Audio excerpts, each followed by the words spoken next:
কে কোন জায়গায় মরবে একমাত্র জানেন কে।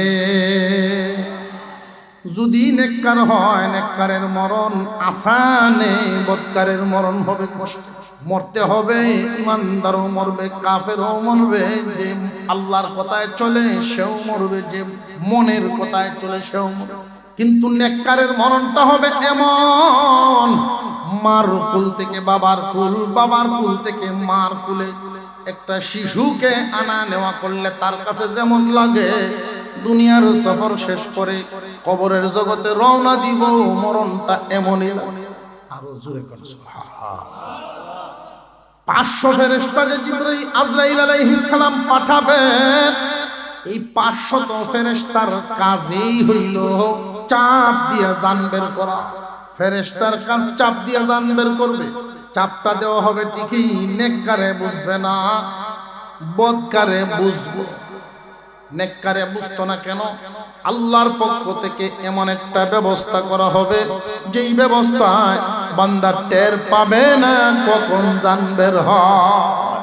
আশরাফুল মাখলুকাত মানব জাতি, সমস্ত সৃষ্টিকুল যার খেদমত করে এই মানব জাতির খাদেম, এই আশরাফুল মাখলুকাত মানব জাতি যারা বেঈমান আর ইমানদার, প্রথমেই একটা পার্থক্য, বেঈমানের কোনো দাম নাই, ইমানদারের দাম আছে। সমস্ত মাখলুকাত আল্লাহর হুকুম পালনের জন্যই শুধু বেঈমানদের খেদমত করে যায়, নইলে কোনো মাখলুক বেঈমানের খেদমত করত না। প্রশ্ন জাগে, বেঈমানরা আল্লাহকে নামাই নাও খেদমত পায়, আমরা ইমানদাররাও খেদমতেই পাইলাম, উভয় তো সমান, বেশ কম রইল কই? হুজুর আকরাম সাল্লাল্লাহু আলাইহি ওয়াসাল্লাম বলেন, শুনো, ইমানদার বেঈমান যারা আল্লাহর নিয়ামত, আল্লাহর সৃষ্টি জগতের নিয়ামত, সুযোগ সুবিধা খেদমত পায়, কিন্তু বেইজ্জতের পাওয়া পায়, ইজ্জতের না। আর ইমানদার মুমিন যে মাখলুকের খেদমত পায়, ইজ্জতের খেদমত। কেন জাননি? বেঈমান যখন জমিনের উপরে বিচরণ করে, প্রত্যেকটা প্রাণী তারে লানত দেয়। আশরাফুল মাখলুকাত হইলি কিন্তু মালিক চিনলে না, বেঈমানদের জন্য করে লানত। আর এই মাখলুকাত জাতির খেদমত করে আর ইমানদারের জন্য দোয়া করে। নবীজি এক হাদিসের মধ্যে বলেন, ইমানদারের মর্যাদা আল্লাহ এতটা বাড়াইছেন, এই জমিনের উপরে যখন একজন ইমানদার বিচরণ করেন, আলেম হওয়া জরুরি না, শিক্ষিত লাগবে জরুরি না, উঁচা নিচা বংশ কোনো দেখবে না, কালো সুন্দর দেখবে না, ইমানদার কিনা। একজন ইমানদার যখন জমিনে বিচরণ করে, গর্তের পিঁপড়াও তার জন্য দোয়া করে। রে ভাই, বেঈমানের জন্য বদদুয়া, ইমানদারের জন্য সমস্ত মাখলুকাত কেন দোয়া করে? রে ইমানদার, তুমি হয়তো তোমার দাম বুঝো না, মাখলুকে বুঝে, এই জন্য দোয়া করে। আমরা আমাদের দাম বুঝি না।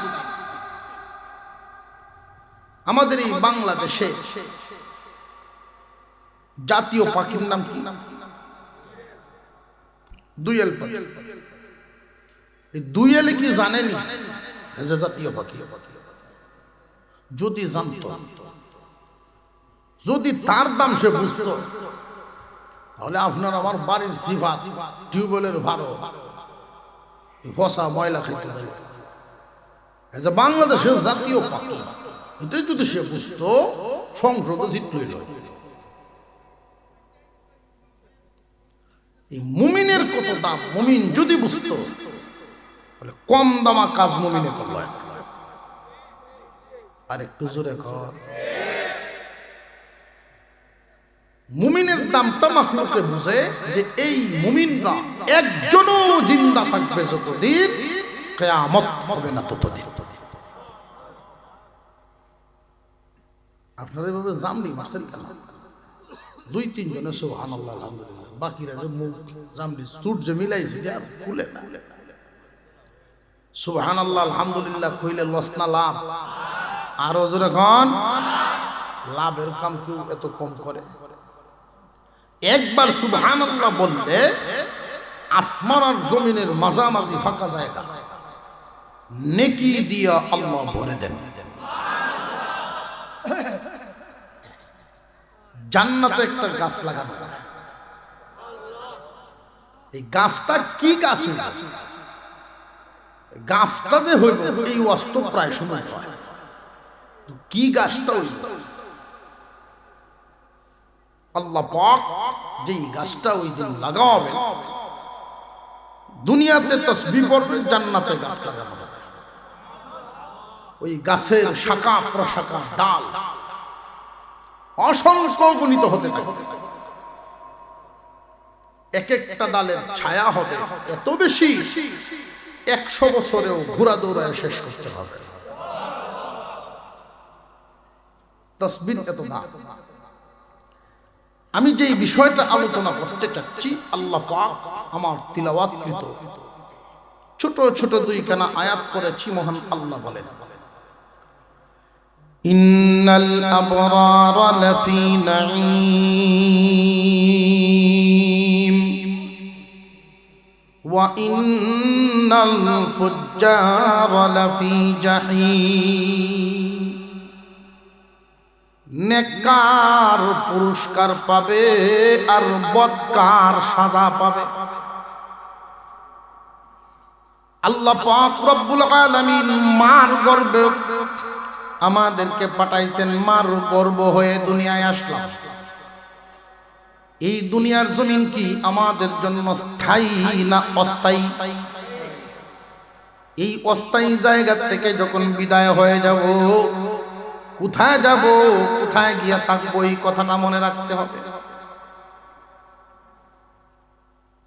অনেক মানুষ মুখে বলে ঠিক এই দুনিয়া থাকার জায়গা না, তো থাকার জায়গা কোথায়? যে আখিরাত। মুখে বলে ঠিক, কিন্তু অন্তরে এই কথা বসায় না। যদি মুখের কথা আর অন্তরের কথা এক হইতো, দুনিয়া থাকার জায়গা না, তাহলে এর জন্য এত পাগলও হইল না। যেখানে থাকার জায়গা, ওই জায়গাটাকে মজবুত এবং সুন্দর বানাইতো। মুসলমান ইমানদার ভাইয়েরা আমার, আমরা আশরাফুল মাখলুকাত, আমরা এই দুনিয়ার জমিনে থাকবো না। শেষ ঠিকানা, শেষ ঠিকানায় যাইতে হবে।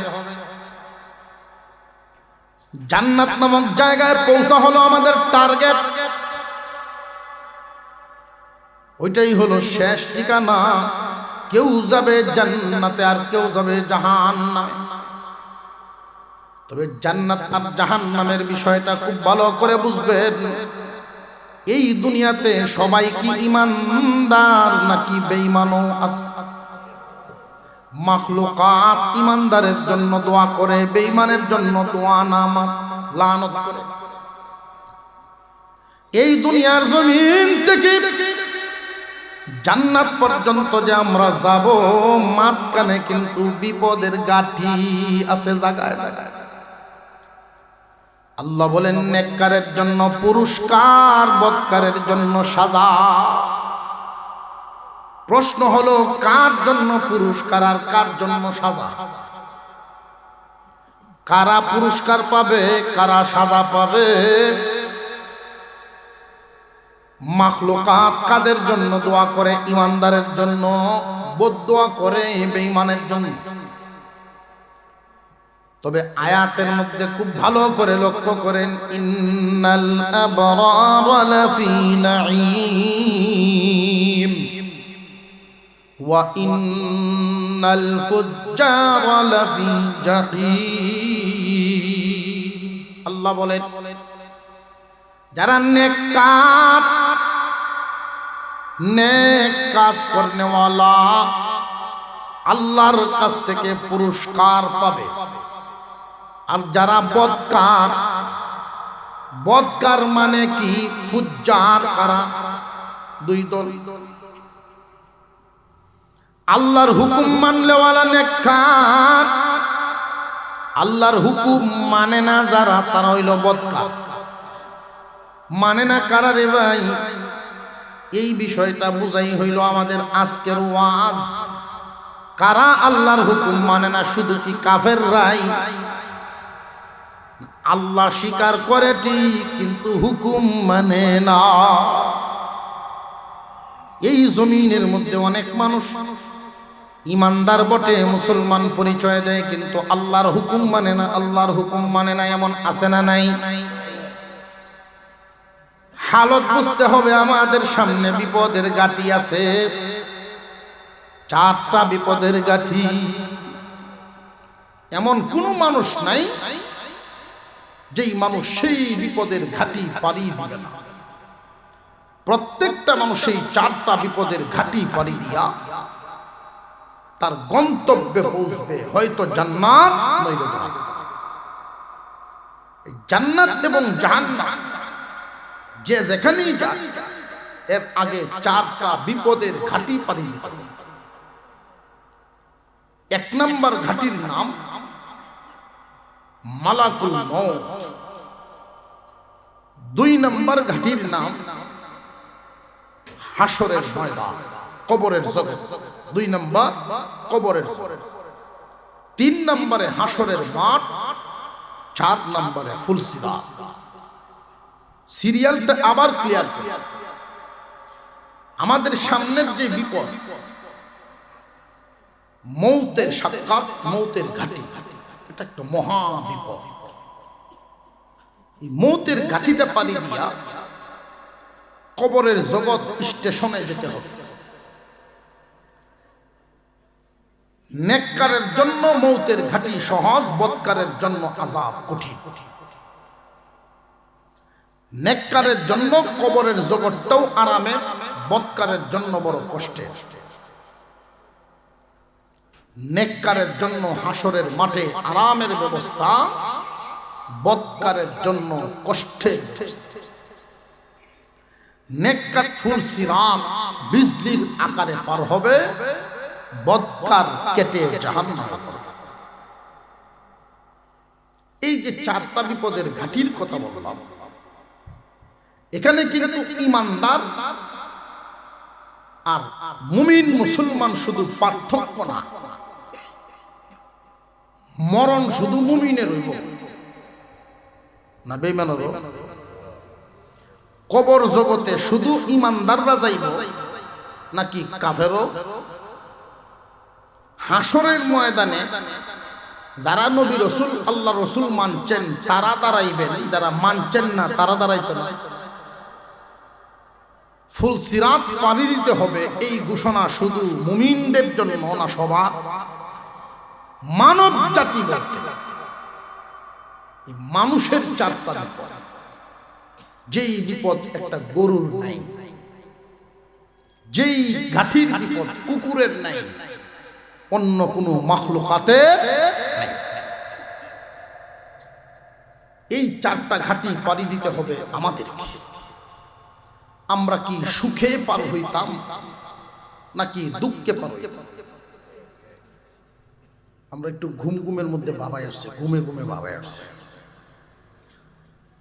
অনেক মানুষ এমন আছেন, হুজুর দহরঞ্জেন দাঁত দুধ ধরে যেতেছে, বয়স তো কাটাই পারছি, তবে মনে আর কোনো আপত্তি নাই, আল্লাহ সব আশা করাইছে। সামনের যে সাইডে জমা জমি আছেন সব কিনে আনছি, বাড়ি ঘর টাইট পিট করে যাচ্ছি, দাঁত ফুরে থাকা করবেন যাচ্ছে। দাঁত ফোড়ার দ্বারাই শিক্ষা কি দিছিল? আসল গোর ঠিক করো। জমা জমিও রাখা শেষ, বাড়ি ঘরও কমপ্লিট, ছেলে মেয়েও বেশাদি দেওয়া পরিষ্কার। এখন মসমসা জিন্দিগি তাছি, খালি আল্লাহ আল্লাহ করে মত পাল্লে বোঝা যায় বিছনা বিছাই গিয়া খালি শুইব আর ঘুমাইব, এমন বোঝা গেছে না তার কথা কোনো চিন্তা বিদ্রে। অথচ ইন্নাল আবরারা লাফি নাঈম ওয়া ইন্নাল ফুজ্জারা লাফি জাহিম। নেককারদের জন্য শান্তি, বদকারের জন্য আযাব। এই কোনো এক জায়গায় না, 4টা, 4টা। নেককার কারা? আল্লাহর হুকুম মেনে চলছে যারা। আর বদকার তারা মনের গোলামি করছে যারা। বদকার কারা? মনের কথায় চলছে যারা। এই মনের কথায় চলে কাফেরও অনেক মুমিনও।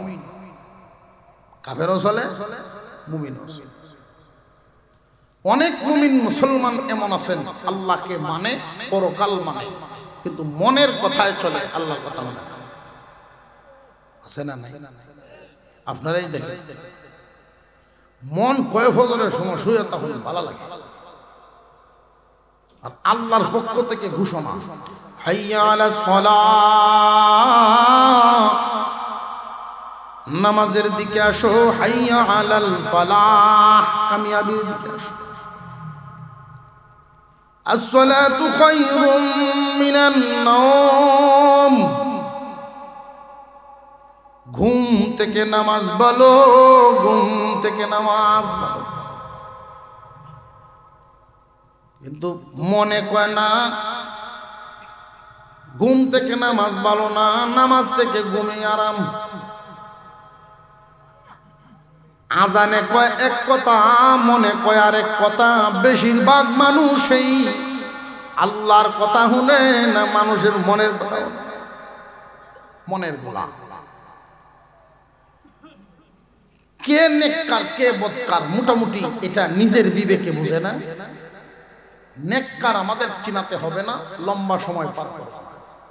শুধু 4টা ঘাটি আমরা যে পারি দিব, নেককারের জন্য আল্লাহ কোন ঘাটিতে কি রাখছেন, বদকারের জন্য আল্লাহ পাক কোন ঘাটিতে কি রাখছেন, এই একটু আলোচনা আপনাদের সামনে তুলে ধরার নিয়ত নিয়েছি।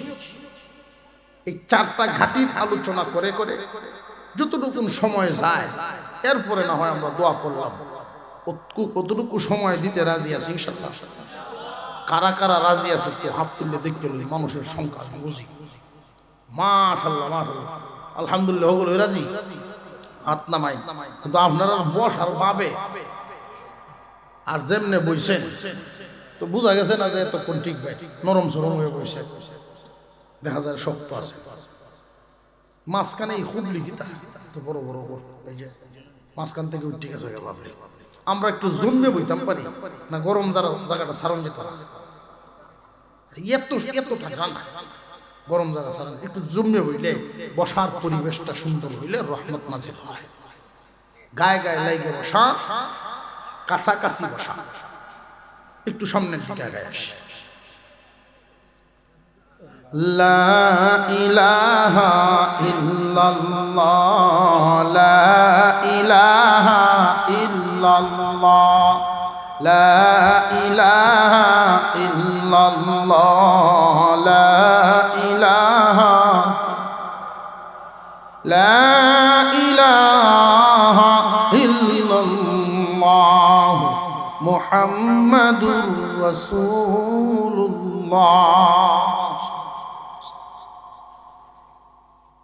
মালাকুল মউত, মৌতের ঘাটি। এই মৌতের ঘাটিতে কারোর মরণ হবে বড় কষ্টের, আর কারোর মরণ হবে বড় আরামের। আল্লাহ পাক রব্বুল আলামিন মৌতের ফেরেশতা জান কবজের জিম্মাদারি দায়িত্ব দিয়েছেন আজরাইল আলাইহিস সালাম। আজরাইল নিজেও জানে না কার জান কখন কবজ করতে হবে। হাজ্জা লাগছে না? বুঝাইতেছে, বুঝাইতেছে, বুঝানির ধরন যদি এমন হয় হাজ্জা কামানো।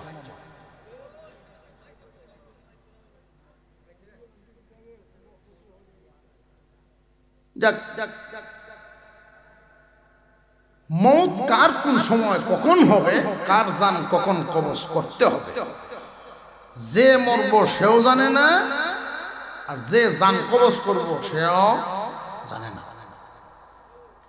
জানেন একমাত্র কে? আল্লাহ।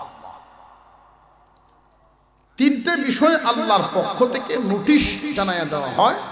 তিনটা জিনিস উল্লেখ করে কে মরবে, কখন মরবে, কোথায় মরবে, জায়গাও উল্লেখ যে এই জায়গার মধ্যে তার শেষ নিঃশ্বাস ত্যাগ হবে। এই যে শেষ নিঃশ্বাসটা যে ত্যাগ করে অমুক জায়গা, মা এবং বাবা দুইজনের মিলনের মাধ্যমে আর একজনের জন্ম হয়। যেই পানি বা যেই বস্তুর মাধ্যমে আমি আপনার জন্ম, এইখানে আল্লাহর পক্ষ থেকে খাদেম ফেরেশতা মানব জাতিকে আল্লাহ বানিয়েছেন মাটি থেকে। আমাদের আদি পিতা মানুষের সর্বপ্রথম মানুষ যিনি আদম আলাইহিস সালাম, উনাকে আল্লাহ সরাসরি মাটি থেকে বানাইছেন। আর আমাদেরকে সরাসরি মাটি থেকে বানানো নাই, একটু ঘুরাইয়া। আমরা ফল ফ্রুট খাই, জমিন থেকে যা উৎপন্ন হয় তা খাই, রক্ত মাংস তৈরি হয়। সেই রক্ত থেকে এক ধরনের পানি আসে, সেখান থেকে মানব সৃষ্টি ঘুরিয়াইল। জমিন থেকে ফল, মাছ, মাছ, ওইগুলোর থেকে রক্ত মাংস, সেখান থেকে এক ধরনের পানি, সেইখান থেকে মানব সৃষ্টি ঘুরিয়ে উঠল, মূলত মাটির তৈরি। আরেক বর্ণনায় আসছে দুইজনের মিলনের মাধ্যমে যেই পানি থেকে মানুষ বানানো হয়, ওইখানে ওই জায়গার একটু মাটি মিশায় দেওয়া হয় যেই জায়গায় যার মরণ হয়। যেখানে যে মরবে তার জন্মের সময় সেখান থেকে সামান্য মাটি কণা মিশায় দেওয়া আছে। তার শেষ নিঃশ্বাস সেখানেই ত্যাগ হবে। কিন্তু যে শেষ নিঃশ্বাস ত্যাগ করবে সেও জানে না, আর যে শেষ নিঃশ্বাস ত্যাগ করাইব সেও জানে। মূল বিষয়ে জানেন একমাত্র কে?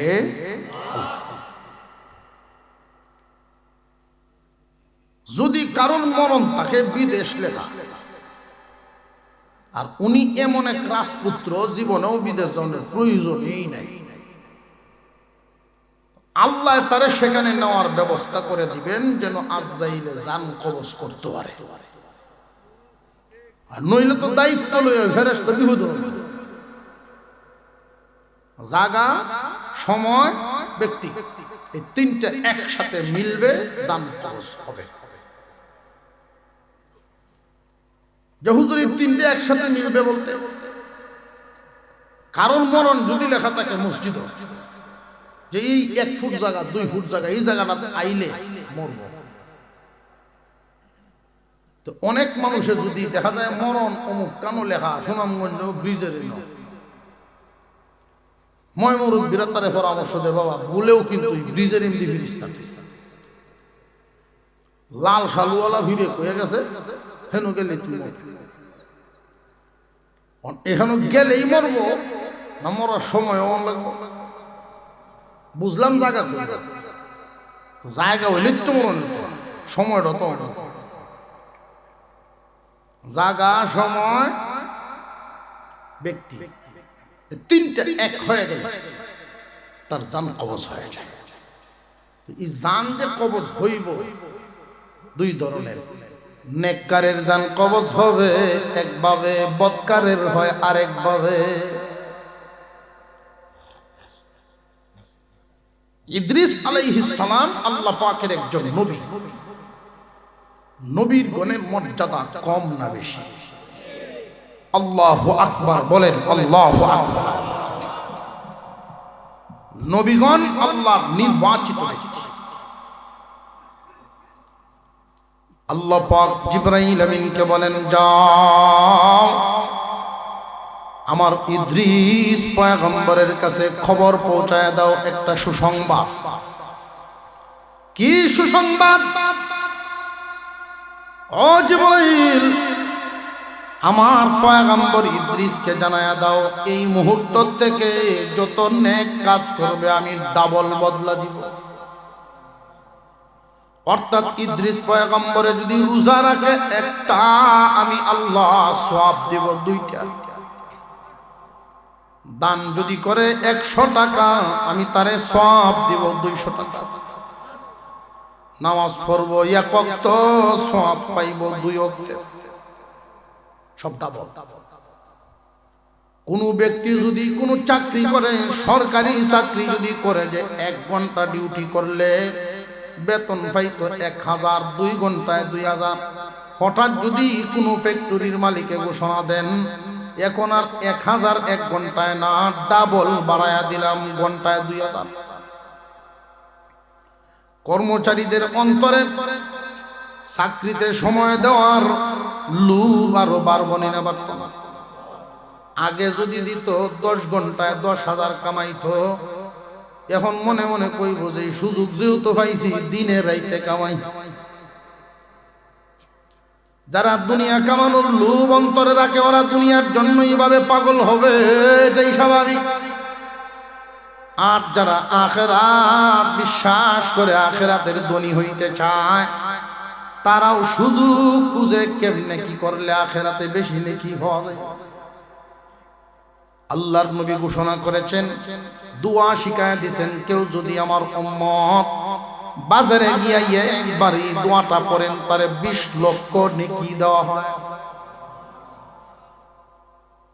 অনেক সাহাবী এমন ছিলেন, বিবি 3-4টা পদ ব্যাগ দিয়ে 3-4 পদ বাজারের কথা বইলা দিয়েছেন, নেন বাজার করে। নবীজির সাহাবী বাজারে গিয়ে এই দোয়া পড়ছেন, একবার 1 পদ লইয়াই বাড়িতে, যে আর কই একটু সবর করো, আমি আরো 20 লাখ সব খাওয়াই। 1 পদ আনতে যাইতেন, 20 লাখ করে সব কামাইতেন। তাদের ইচ্ছাই হইল কেমনে পরকালে ধনী হওয়া যায়। ইদ্রিস আলাইহিস সালামের অন্তরে আখিরাতের মোহাব্বত, আখিরাতের বিশ্বাস কম না বেশি? যেই মাত্র এই সুযোগটা পাইলেন, এটা হইল ওনার জন্য অফার।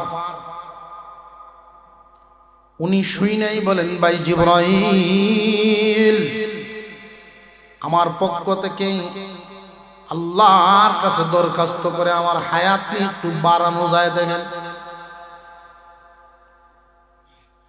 যেই অফার পাইছি, যে সুযোগটা পাইছি, আমার হায়াতকে একটু বাড়ানোর কোনো ব্যবস্থা করা যায় কিনা একটু দেখবেন নি। জিবরাইল আমিন বলেন, এই দায়িত্ব তো আমার কাছে না। জান কবজের দায়িত্ব জিবরাইলের না অন্যজন? নাম কি? আরজাইল না আজরাইল। ভুল নাম কইলে কিন্তু বেদালা থাকবো, বাজার দেওয়া হইলে কি তা করে আল্লাহ জানে। নাম ভুল কোন যেত? আজরাইল, আজরাইল না আজরাইল। আর মুসলমান ভাই কালিমা তৈয়বাটা সহি করে বলতে পারে না, আলহামদুলিল্লাহটা সহি করে। 1 ডজন গান মুখস্থ করে, 1 ডজন গান মুখস্থ, যেগুলো মুখস্থর দরকার। জিবরাইল আমিন বলেন, এটা তো আজরাইল আলাইহিস সালামের আন্ডারে, আমার না। আমি এখন আজরাইলের ভাই মুখ, যে উনি তো ওনার 4র্থ আসমান হেড অফিসেই বসা। আজরাইলের আন্ডারে অসংখ্য গণিত ফেরেশতা আল্লাহ দিয়ে রাখছেন, জান কবজের দায়িত্বই পালন করে তারা। একই টাইমে মানা যাবে, সুনামগঞ্জ একজন, মমিসুম একজন। অনেক মানুষের অন্তরে এটা জাগে, যে এক টাইম জান কবজ হইল, আজরাইল এখানে কোন সময় গেল, হে এটা তো দেশের ভিতরে, আমেরিকাত মারা গেছে এক টাইমের মধ্যে, কেমনে গেল? প্রশ্ন জাগে না? আজরাইল আলাইহিস সালামের আন্ডারে অসংখ্য গণিত ফেরেশতা, এবং এক একজন ফেরেশতার জান কবজ করার জন্য 500 ফেরেশতা পাঠানো। এক একজন মানুষের জান কবজ করার জন্য 500 ফেরেশতা পাঠানো। নেককার ও বদকার, নেককারের জান কবজ করার সময় 500 ফেরেশতা পাঠায়া দেন, বদকারের জন্য 500 ফেরেশতা পাঠায়। লোকটা যদি জান্নাতি হয়, জান্নাতি ফেরেশতার বহর আসবে।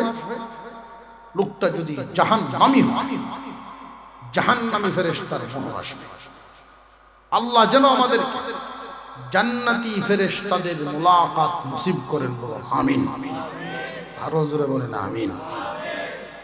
আজরাইল আলাইহিস সালাম, ওনার হেড অফিস চতুর্থ আসমান। উনি তো সুনামগঞ্জ নাও লাগে, ওনার আন্ডারে ফেরেশতা আছে না নাই? উনি সব দেখতেছেন। কেন দেখতেছেন, কেমনে দেখতেছেন?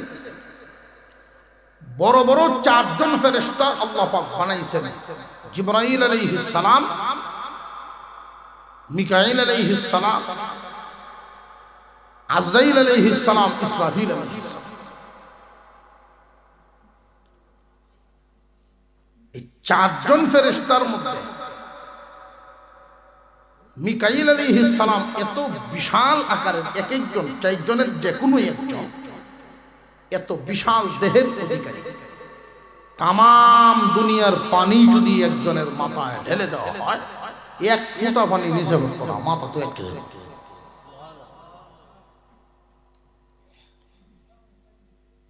একটা 4 কাপের মধ্যে বা একটা প্লেটে যখন আমরা ভাত খাই, এই ভাতে সাথে শুধু তরকারি ওই না, সাইডের লবণ হতা, শশা কাঁচামরিচ হতা, কয়েক ফুট একটা প্লেটে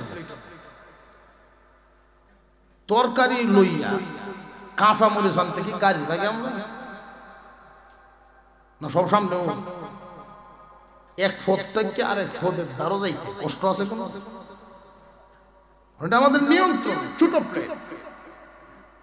ঠিক তেমনি আজরাইলকে আল্লাহ যেইভাবে বানাইছেন, তাম পৃথিবীটা আজরাইলের সামনে প্লেটের সমান।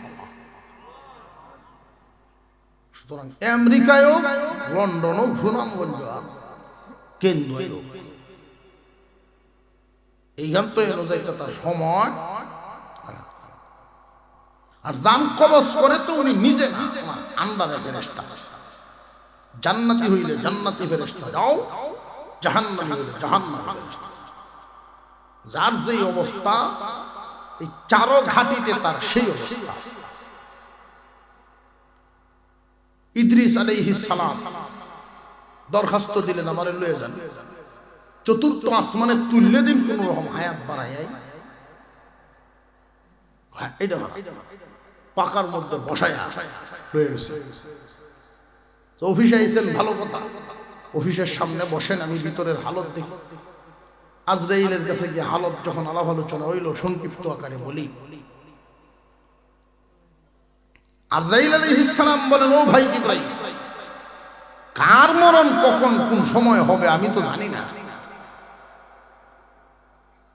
উনি নোটিশটা শুধু দেখলেন, প্রত্যেক দিন সকালে হুকুম আসে আল্লাহর পক্ষ থেকে, অমুক মারা যাবে, অমুক জায়গায় মারা যাবে, কয় মিনিট কয় সেকেন্ডে মারা যাবে। উনি দেখলেন নোটিশ, জিজ্ঞাসা করেন, ভাই এই মুহূর্তে আল্লাহর পয়গম্বর ইদ্রিস কোথায় আছে? আমি তো আপনার অফিসের সামনেই বসাইতে এসেছি। কয় আলহামদুলিল্লাহ, আলহামদুলিল্লাহ। যে আল্লাহর শুকরিয়া কেন করতেছেন? আমি চিন্তায় পড়ে গেছিলাম, মানব জাতি পৃথিবীতে বসবাস করে, আর ইদ্রিস পয়গম্বরের জান কবজ হবে, ব্যক্তি পাইলাম, সময়ও হয় জায়গা যে চতুর্থ আসমানে লেখা, যে ইদ্রিস পয়গম্বর চতুর্থ আসমানে কেমনে, যে সময়, ব্যক্তি, জায়গা সব একত্রিত হয়ে গেছে। এখন তার জান কবজ করা আমার জন্য আসান হয়ে গেছে। এই মুহূর্তে ইদ্রিস পয়গম্বরের জান কবজ করা। জিবরাইল বলেন, তাহলে বোধহয় আল্লাহ আমার দিয়ে আনাইছে, এলো মারণে কে কোন জায়গায় মরবে একমাত্র জানেন কে।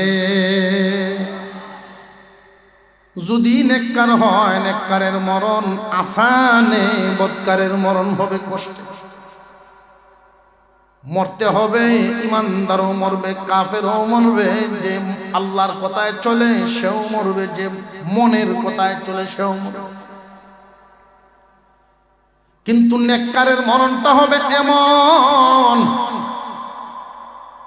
মার কুল থেকে বাবার কুল, বাবার কুল থেকে মার কুলে একটা শিশুকে আনা নেওয়া করলে তার কাছে যেমন লাগে, দুনিয়ার সফর শেষ করে কবরের জগতে রওনা দিব, মরণটা এমনই। আরো জোরে করে সুবহানাল্লাহ। 500 ফেরেশতা যে জিবরাইল আজরাইল আলাইহিস সালাম পাঠাবেন, এই 500 ফেরেশতার কাজই হইল চাপ দিয়া জান বের করা। ফেরেশতার কাজ চাপ দিয়া জান বের করবে।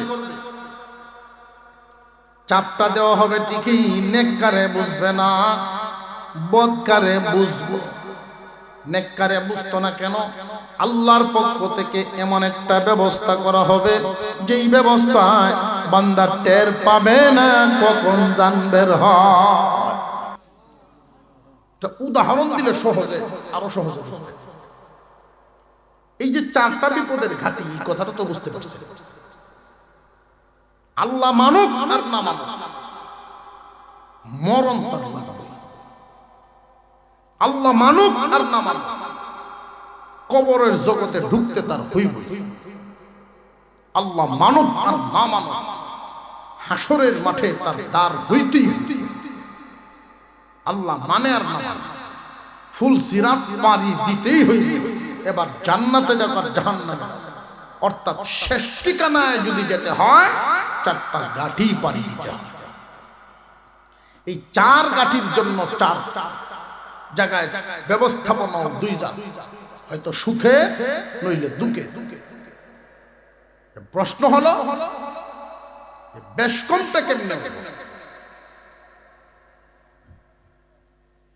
সহজ উদাহরণ যেটা বুঝাইলে আপনারা সহজে বুঝবেন। কারোর যদি হাত পাও কাটে, হাত পাও কাটিলে আমরা কি সেলাই করার জন্য নেইনি না নেই না হাসপাতাল? কেউ আছে দেখবেন নিজের কাটা নিজে বাইন্দে আমরা এদেরকে সাহসী মনে করি। আর এমনও আছে রক্ত অজ্ঞান হয়েছে, রক্ত দেখে অজ্ঞান হয়ে যায়, এমনও তো আছে। ইনজেকশন করতে এমন একজন লোকের হাত কাটছে, আর 2 জন 3 জনে দৌড়িয়া আর ডরায় কাটতেছে, হয়ে গেছে ইমার্জেন্সি। ডাক্তার বলেন সেলাই লাগবে 6টা, তাড়াতাড়ি করে। ডাক্তার সাহেব বলছেন ইনজেকশন নিয়ে আসেন 2টা, আর আমি জুগাল বলি। ডাক্তারের যে বাটি, সরকারি বাটি যেটা, ওইটার মধ্যে কেঞ্চি জুগাল যন্ত্র তাহে না, শিক করতেছে সাদা, সুই টুইবে আছে, সুই সুতা লইয়া যখন ডাক্তার আইয়ে রুগী দেখছে, ছায়া দেখতে শিক্ষাই দিয়েছে না গো আমার বাইক কথা সেলাই করতে না। কেন? সুই ধরাইতেছে, এই সুই এদিকে ডুবাইব, এরকম বেঁকে রয়েছে। সেলাই করে সুই দেখছেন সুজা না বেহা, চিল্লাইতেছে ডাক্তার করে অসুবিধা নাই, আমি এমন ব্যবস্থা করতেছি তুমি তাকায়া দেখবা ব্যথা হয়। ওইটা কি সম্ভব? কিভাবে সম্ভব? তুমি দেখবা, তুমি শুধু ইনজেকশনটা একটু সহ্য করে নাও, 2-3 জায়গার মধ্যে ইনজেকশনের মেডিসিন মিশায়া এখন যে সেলাই করলো 6টা, রুগী ছায়া দেখে ব্যথা তর হয়। কেন? সুইয়ের শক্তি কি কমে গেছে? সুইয়ের শক্তি ঠিকই আছে, ইনজেকশনের মাধ্যমে তারা সেভ হয়েছে।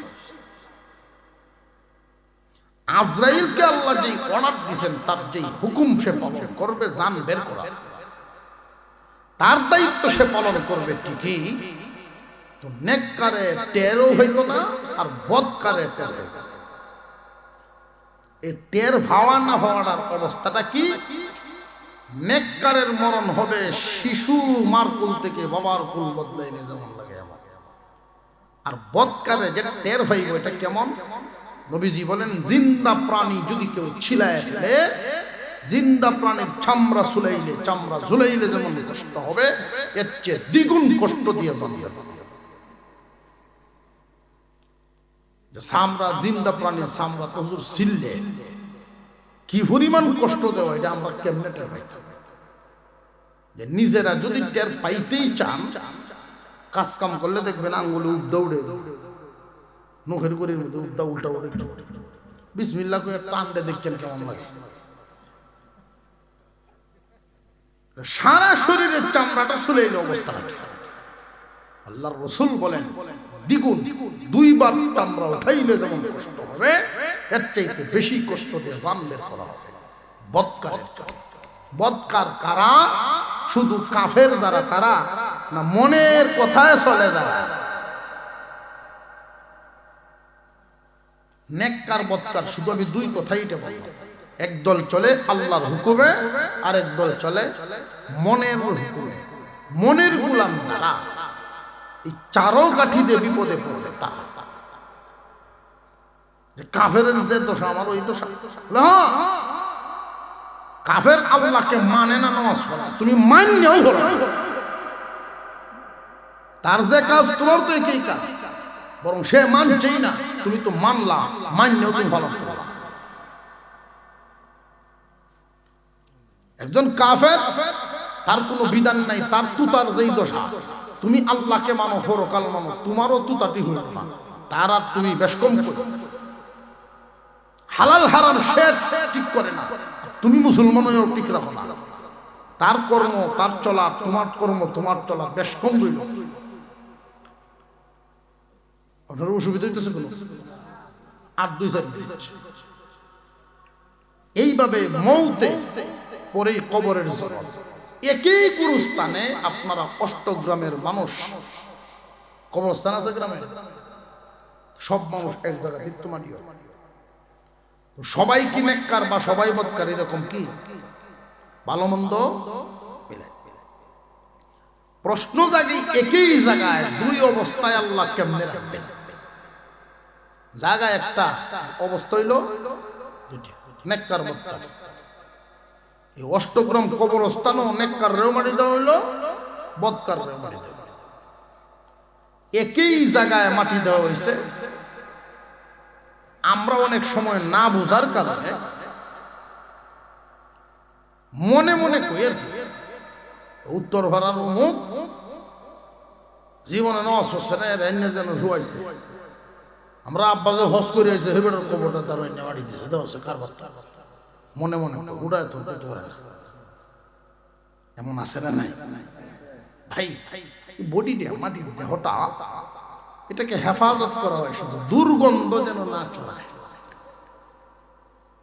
আর মূলত আল্লাহর কাছে একটা জগৎ আছে, মার ফেরত থাকাকালীন সময় ফেরেশতা আলাপ করতে মজা যায়, একটা দেশ যাইবা এনো তাকিতা না, মুসকি মুসকি হাসতো, মার ফেরত তাকিয়া কইতো হ্যাঁ খালি আমার বুঝাইলেই আমার, তুমি বুঝাইলে আমি বুঝলাম যে এই ফেটে এই জায়গা তাকিয়া অনেক বড় জায়গা জানতা কি আর আমি আছি, এর থেকে আরো বড় জায়গা আছে জগৎ। ফেরেশতার কথা মনে তো নাই, কেউ মানত না।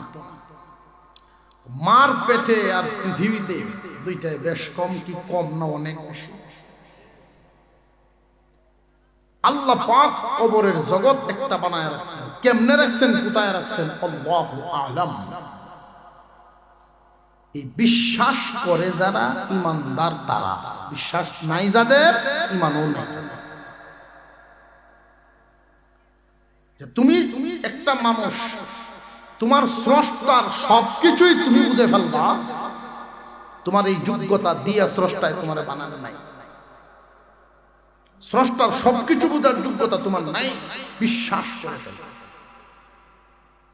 তুমি ঘুমাইলেই তো দুনিয়ার কিছু করতে পারো, ঘুমের কাছেই তুমি দুর্বল, তুমি অক্ষম। মানুষ তুমি তো এত সবল না, এত কিছু বুঝতাম। কবরের জগৎ আছে এটি বিশ্বাস। আল্লাহ কেমনে রাখবেন একটা উদাহরণ। একই রুমে দুইজন ঘুমাইছে। একজনে স্বপ্নে দেখে বাঘের দৌড়াইতেছে, আর আরেকজনে স্বপ্নে দেখে দাঁড়ো বয়ে বয়ে শরবত খাওয়াইতেছে। দুইজনের হালত কি সমান না বেশ? কিন্তু আমরা যারা দেখতেছি এক ফ্যানের তলে দুইজন ঘুমাইতেছে, আমরা মনে করতেছি পাশাপাশি দুজন আরামে ঘুমাইছে। দুইজনের অবস্থান আসমান জমিন ব্যবধান। একই কবরস্থানে অষ্টগ্রামের সব মাটি দিলেন, তো এক একজনের অবস্থান আসমান জমিন ব্যবধান। কবরের জগৎ মালাকুল মউত, কবরের জগৎ হাসরের মাঠ। এই হাসরের মাঠের অবস্থা একদল থাকবে আল্লাহর আরশের ছায়া তলে আরামে, আর আরেক দলের হালত হবে সূর্য মানুষের মাথার আঘাত করে। এই মাটিটাকে পরিবর্তন করে তামায় পরিণত হবে। দুইটা পা যে জায়গায় রাখা যায় এতটুকুন জায়গা দেওয়া হবে। বসা শোয়ার অনুমতি নাই, শুধু দাঁড়ায় সময় পার করতে হবে। সময় কতটুকু? 50,000 বছর সময়। আল্লাহু আকবার। আল্লাহ, এতটাই কষ্ট হবে, জাহান্নামও দেখা যায়, জান্নাতও দেখা যায়। তো 50,000 বছর সমপরিমাণ পার হইতে হইতে এত কষ্ট হবে। হাসরবাসীরা বলতে থাকবে এক বলে, আল্লাহ প্রয়োজনে জাহান্নাম দেন। তবে লড়া শুরু, লড়াটা বাধা কেন? বিচার হওয়ার আগ পর্যন্ত লড়তে পারবে না। বিচার শুরু হইতেই তো না, শুরু হইব 50,000 বছর। বিচার শুরু হইব হাসরের মাঠে দাঁড়ানোর সাথে সাথে না, 50,000 বছর অতিক্রম হওয়ার পরে। 50,000 বছর অতিক্রম হওয়ার পরে প্রথম ঘোষণা হবে ইমানদার আর বেঈমান আলাদা হয়ে যায়। ইমানদার আর বেঈমান আলাদা। আলাদা কেন? বিচার শুরু হবে। ইমানদাররা হাসরের মাঠে থাকো, বেঈমানরা জাহান্নামে যাও। যে বিচারের তো আরম্ভ হয়েছে, বিচার আরম্ভ হইতো কি? তোমরা তো ইমানেই নাই। যাদের ইমান নাই এরার কোনো বিচার হবে না, বিনা বিচারে জাহান্নাম, বিনা বিচার। কতদিন? চিরদিন। বিচার হবে পরে তাদের ইমান আছে যাচ্ছে। কিসের বিচার? বিচারটা হইল তারা মানছে না, না মানিয়া চিরস্থায়ী জাহান্নামী হইল। তুই তো মানছিলি, তুই তো বিশ্বাস করছিস, আলেমদের সামনে বসছিলি, আল্লাহ বলতে একজন আছে, কবর হাসর মিজান আছে, মনে মনে বিশ্বাস করছিস আল্লাহ যে সমস্ত ক্ষমতার মালিক, আল্লাহর সামনে যে দাঁড়াবি এটাও বিশ্বাস করছিল, কিন্তু ডরাইলে তো না, ভয় তো পাইলি না। সেই বিচারটা, এই বিচারটা করতে গিয়া ইমানদার মুমিন মুসলমানরা তিনটা দলে ভাগ হবে। একদল আল্লাহর ওলিগণ বিনা হিসেবে চলে যাবে। আল্লাহ বলবেন আপনাদেরকেও এখানে রাখবো না দোস্ত, আমার ওলিগণ তোমরা বিনা হিসেবে যাও। কারণ এই বিচার কার্যটা চালাইতে সময় যে যাবে, এতক্ষণ জান্নাতের সুখ শান্তি থেকে বিরত রাখতে চাই না। চলে তারা চলে যাবে। আরেক দল যাইব সহজ হিসাবে, ওরাও আল্লাহর হুকুম মেনে চলছে, মনের গোলাম ছিল না। কেউ হইল আল্লাহর গোলাম, কেউ হইল মনের গোলাম। আল্লাহর গোলামি করে গেছে, অজান্তে কিছু ভুল হয়ে গেছে, এই কিছু গাছটি গাছটি সহজে পূরণ করে সহজ হিসাবে আল্লাহ এদেরকেও মাফ করে দেবে। জাহান্নামে না জ্বালাইয়া ওরাও জান্নাতে। আরেক দল সাজা কাটতে তারপরে জান্নাত পাইবে। এই সাজাটা খাটবে কোথায়? বেঈমানরা যেতায়। বেঈমানদের ঠিকানা কোথায়? জাহান্নাম। এই মুমিনও জাহান্নামে কেন? যে বেঈমানের কাজে আর তার কাজে মিল আছে।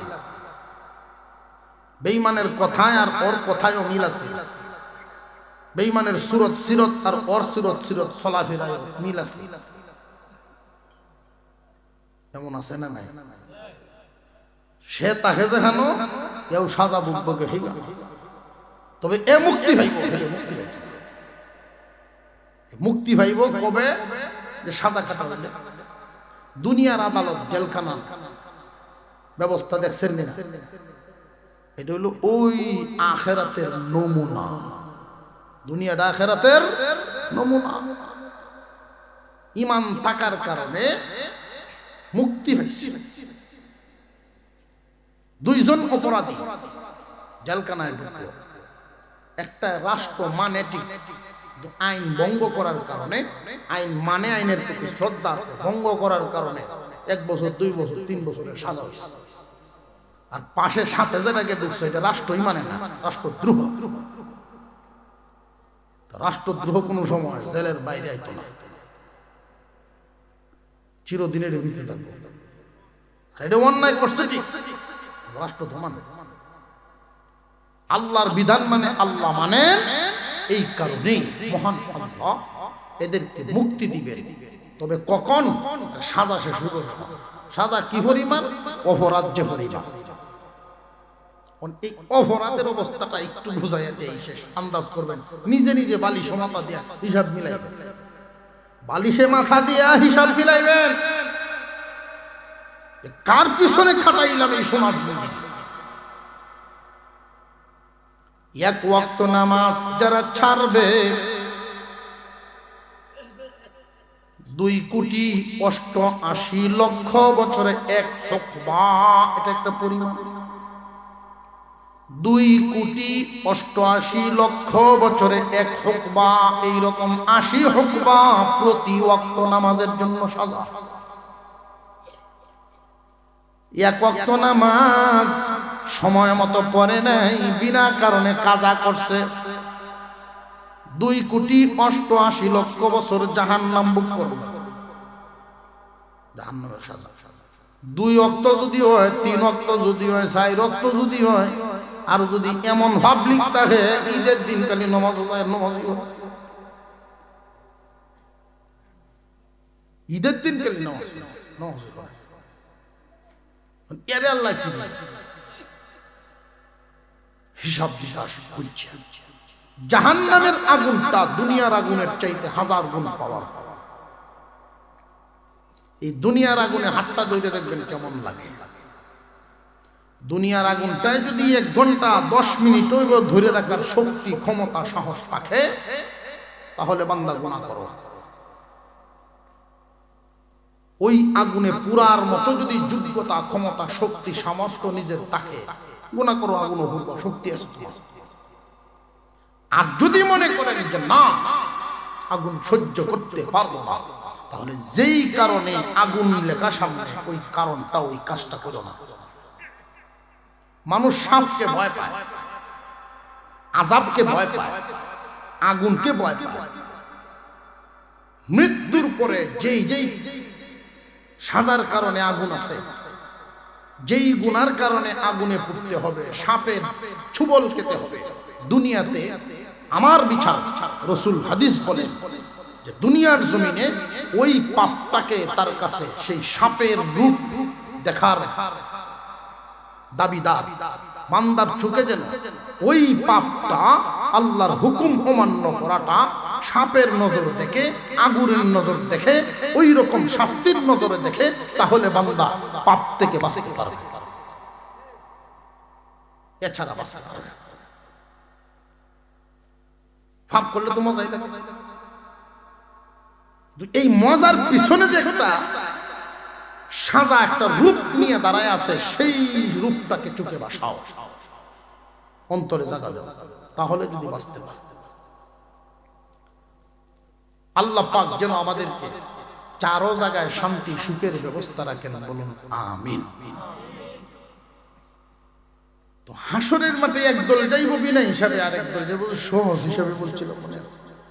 এই সহজ হিসাবটা, সহজ হিসাবটা হলো অপরাধ আছে, সাজা ভুবন লাগতো তার, কিন্তু উসিলা বাইরে গেছে,